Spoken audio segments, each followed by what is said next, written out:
السلام علیکم. وعلیکم السلام. ہم لوگوں میں یہ خاص چیز ہے کہ جب تک تکلیف خود پر نہیں گزرتی اس وقت تک ہم اس کو یہ سمجھتے ہیں کہ صرف اوروں کے لیے ہمارے لیے نہیں ہے. اور جو پڑھنا یا دعائیں کرنا یا لوگوں سے پوچھتے ہیں کہ کیا وظیفہ پڑھیں کیا دعا کریں، وہ اس وقت ہوتا ہے جب اس مصیبت میں گرفتار ہو جاتے ہیں. تو ہونا تو یہی ہمارا چاہیے. دین ہی ہمیں سکھاتا ہے کہ پہلے سے سیکھیں. اپنی پروٹیکشن کے لیے یعنی دعائیں کرو.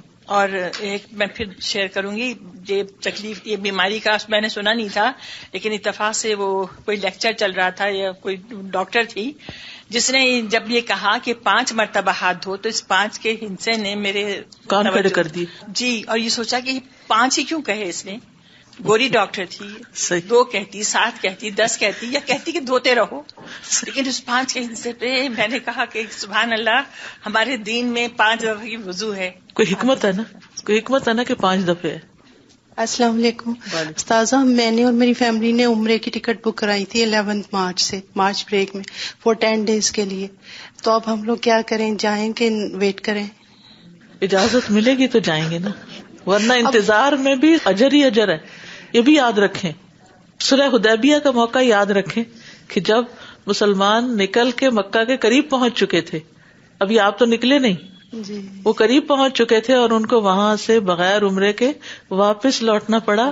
اور اب سمجھ میں آتا ہے بہت اچھی طرح کہ حضرت عمر کی وہ کیفیت کیوں ہوئی تھی اور باقی صحابہ کے اوپر کیا گزری تھی. تو اس میں بھی خیر ہے، اس میں بھی خیر ہے، کیونکہ آپ کو عمرے کا پورا اجر مل جائے گا انشاءاللہ.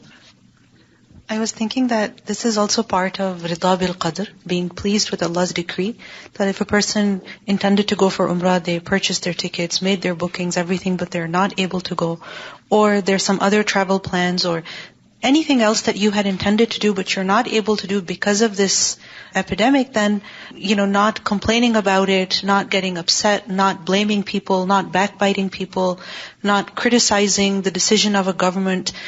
This is all part of our response to this event, and we have to be careful about how we respond. Are we going to exhibit patience or are we going to exhibit impatience? اصل میں سارا امتحان ہی اس چیز کا ہے. یعنی آزمائش کے اعتبار سے لوگ 2 طرح کے ہیں. نمبر 1 وہ جن پہ مصیبت آ گئی ہے وہ کس طرح ریئیکٹ کر رہے ہیں، اور نمبر 2 جن پہ نہیں آئی وہ کیا باتیں کر رہے ہیں اور وہ کیا سوچ رہے ہیں. تو ابھی جو کچھ میں نے کہا اس کی روشنی میں ہمیں جو کرنے کے کام ہیں وہ کرنے چاہیے اور جو نہیں کرنے کے ان سے رکنا چاہیے. Ustaz, you mentioned that shifa through the Quran also is an important thing that we should reflect upon, holding on to the Quran and deriving life-changing lessons from it. So currently we're studying Surah Yunus, and there's mention of Musa alayhi salam and his interaction with his nation, and how they were being heavily persecuted against. And the advice of Musa alayhi salam, it's in verse number 84, وَقَالَ مُوسَى يَا قَوْمِ إِن كُنْتُمْ آمَنْتُمْ بِاللَّهِ فَعَلَيْهِ تَوَكَّلُوا إِن كُنْتُمْ مُسْلِمِينَ. And then what did the nation say immediately? فَقَالُوا عَلَى اللَّهِ توكلنا ربنا لا تجعلنا فتنة للقوم الظالمين.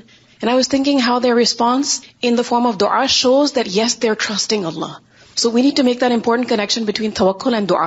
Are we increasing in our dua? We should take precautionary measures. But are we increasing in our dua because of what is happening around us? And also the advice that was given, وَاجْعَلُوا بُيُوتَكُمْ قِبْلَةً. Take care of your fara'id. Take care of your obligations, your prayers. So these are the things we all need to focus on. And if we keep our connection sound with the Quran, Allah will guide us with regards to what we should do in our circumstances. Because the Quran is message and miracle for all times. بالکل. I was thinking, Ustad, the importance of making adhkar, the morning and evening adhkar.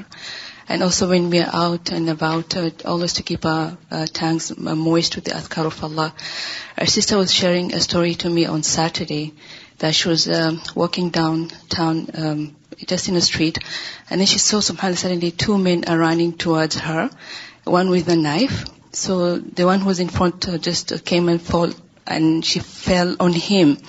So the guy with the knife was just trying to stab the one underneath the sister, but he was not moving his hand. He was just stuck like this. And the lady told me that she knew it was the adhkar she was making, that Allah was protecting her. Because this guy was with a big knife and nobody was helping, nobody called the police or anything. Just they were all standing and watching, subhanAllah. And she said because she was scared, she woke up and trying to run away, she fell down, and then there was a car coming. almost hating her. And subhanAllah, she's just saying that every time she's saying astaghfirullah, astaghfirullah. And she was sure that Allah protected her. So we need to always be doing our adhkar every time that Allah will protect us inshallah. میں سوچ رہی تھی کہ اتنے بڑے tsunami آتے ہیں اور بڑے بڑے طوفان اللہ تعالیٰ جب بھیجتے ہیں تو لوگ کتنی پروٹیکشن کر لیتے ہیں. وہ جگہوں سے دور بھی تھوڑا چلے جاتے ہیں جہاں جو چیز برباد ہونی یا جو چیز جس کو موت آنی یہ تو اللہ تعالیٰ کے ہاتھ میں. تو تب تو ایک دم سے بے شمار لوگ جو ہیں وہ اللہ تعالیٰ ان کی جانیں ختم کر دیتا ہے. تو ہمیں سب سے زیادہ ہے کہ اللہ تعالیٰ سے توکل اور ہر بات میں. جی. اور پھر موت سے فرار تو ہے ہی نہیں. کہاں بھاگیں گے؟ قل لن ينفعكم الفرار ان فررتم من الموت او القتل كل من علیہا فان. واپسی تو ہے ہی ہے. تو بجائے اس کے کہ انسان پریشانی میں وقت گزارے، جو وقت ملا ہے اللہ پر توکل کر کے پازیٹیولی اپنے کام کرتے جائیں، اپنی ایفرٹس کو اور زیادہ کر لیں، صحیح ڈائریکشن میں اپنی ایفرٹس لگائیں جتنی آپ کے اندر میکسیمم کیپیسٹی ہے کچھ کرنے کی نیکی کے کام، کیونکہ یہ زندگی تو ختم ہوتی چلی جا رہی ہے اور اس میں زیادہ سے زیادہ اپنا سرمایہ بڑھا لیں. مرنا تو ہے ہی.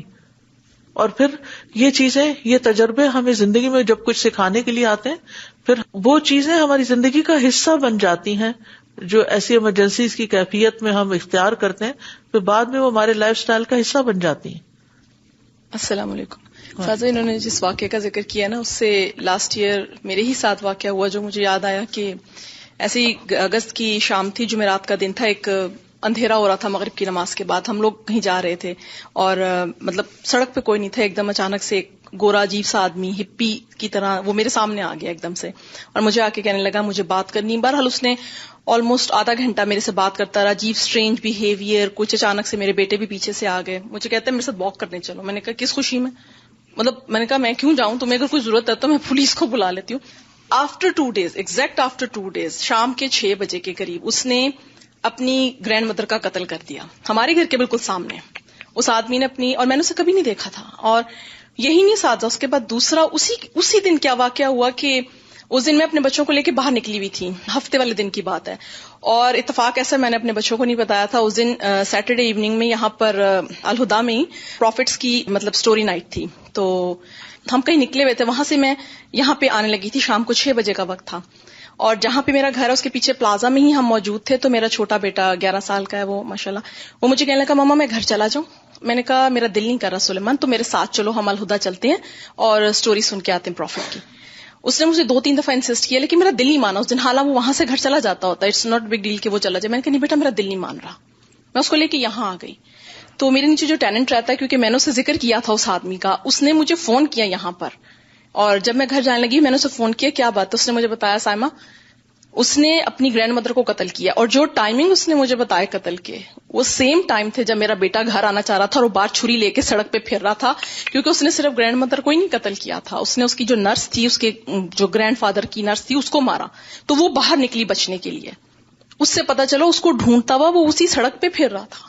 مطلب دونوں آگے پیچھے کے انسیڈنٹ. میں کتنے دن تک مطلب دماغ نہیں کنٹرول ہو سکا کہ جب اللہ بچانا چاہے تو وہ سبب پیدا کر دیتا. بالکل اصل پروٹیکشن اللہ ہی کی پروٹیکشن ہے. اور یہی سوشل میڈیا پہ لوگ اس طرح بھی لکھتے ہیں کہ بھی یہ اللہ تعالیٰ کی طرف سے عذاب ہے، اور چائنیز کیونکہ حرام کھاتے ہیں اس لیے یہ حرام کہاں نہیں کھایا جا رہا. کیا صرف چائنیز حرام کھا رہے ہیں یا کوئی اور بھی کھا رہا ہے؟ ویسے تو سب کھا رہے ہیں. اور وہ ابھی کھانا شروع ہوئے یا پہلے سے ہی کھا رہے تھے؟ Ustaza, I was thinking that the virus may affect us, it may not affect us, but it's a good test for us to see how we reacted. Did we, when we heard about the virus or when we continually hear news about it, are we relying on Allah or are we relying on the asbab? Are we running to Costco to fill sanitizers? I don't know what, there's a picture going around that there's crazy rush at and things are running out of stock. Or are we increasing our zikr of Allah and relying on Allah subhanahu wa ta'ala? کرنے کے کام کیا کیا ہیں دوبارہ دیکھتے ہیں. Number 1 شروع سے اپنے معاملات اللہ کے سپرد کرنا اور یہ یقین رکھنا کہ ہر کام اللہ کے اذن سے ہوتا ہے.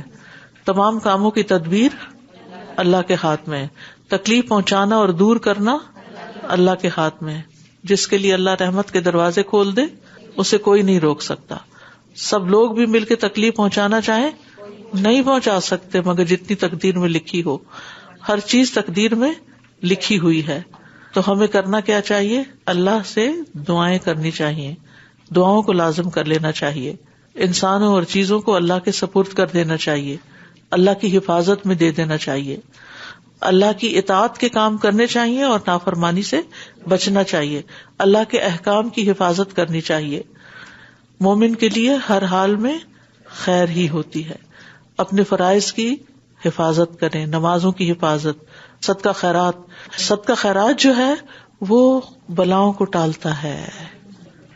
جی ہاں, اور مسنون علاج اور حفاظتی تدابیر اختیار کریں.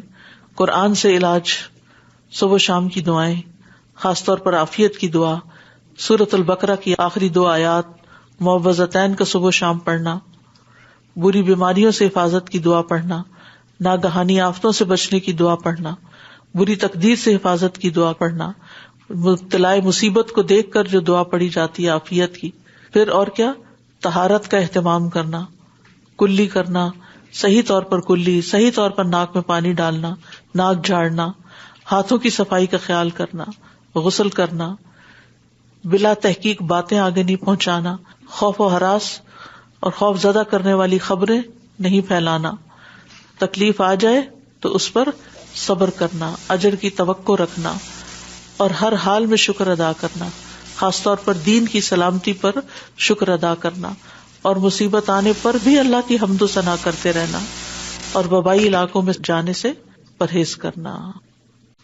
اور آخری بات یہ ہے کہ وبا پھیلنے کے موقع پر انسان خواہ مخواہ ایسی جگہوں پر نہ جائے کہ جہاں بیماری پھیل چکی ہو, اور اگر وہ وہاں رہتا ہے تو وہاں سے نکل کر کہیں اور نہ جائے. یہ بھی ہمارے دین کی تعلیم. وآخر دعوانا الحمد للہ رب العالمین.